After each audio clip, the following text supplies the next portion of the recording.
Greetings, fellow time travelers and apocalypse. Today we're going to be discussing what is in my apocalypse survival first aid kit. Now, you ask 1,000 different preppers what's in their survival kit, you're going to get 1,000 different combinations of some pretty similar stuff.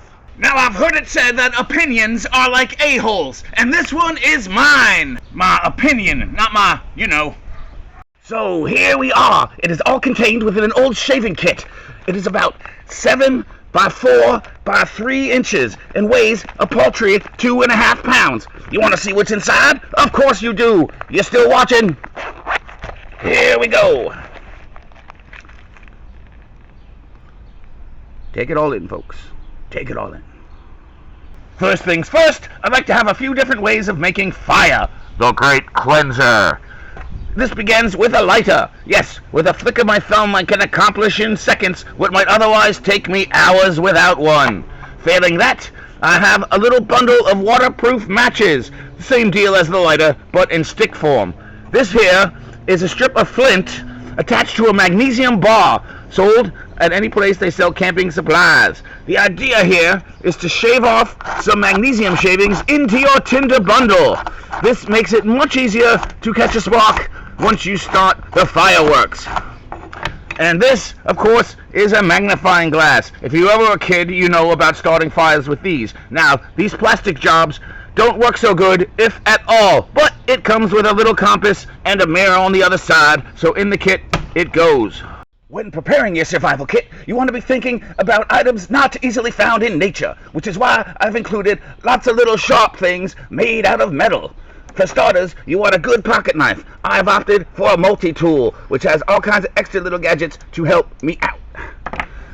Then I have an artist's X-Acto blade for more precision cutting in case I have to do surgery. Then, of course, fish hooks and some high-test fishing line, a relatively easy way to get some protein when in the wilds. A can opener, do I have to explain what this does? It's in the name.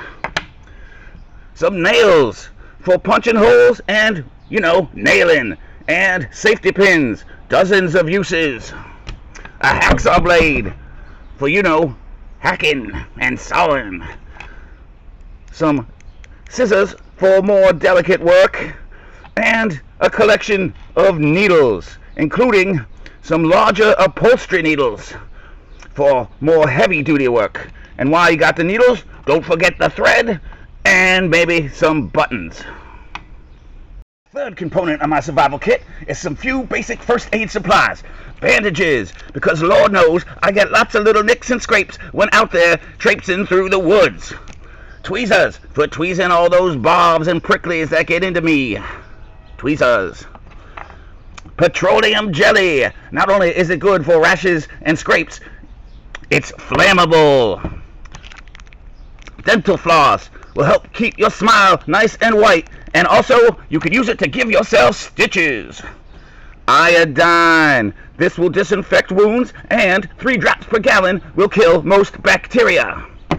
Super glue bonds skin instantly. Now, I have actually tried that out, and it only works if the wound is not near a joint.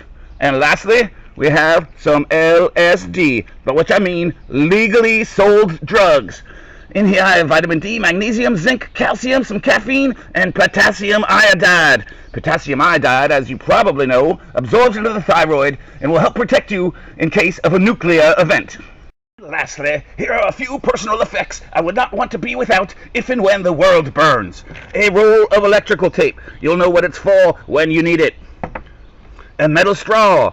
This is used to suck water out of all sorts of cracks and crevices you might not be able to get to otherwise. A hot glue stick. It can repair leaks and is good for all sorts of crafting projects. A pen light. These can last pretty long and get pretty bright these days, but don't forget an extra battery.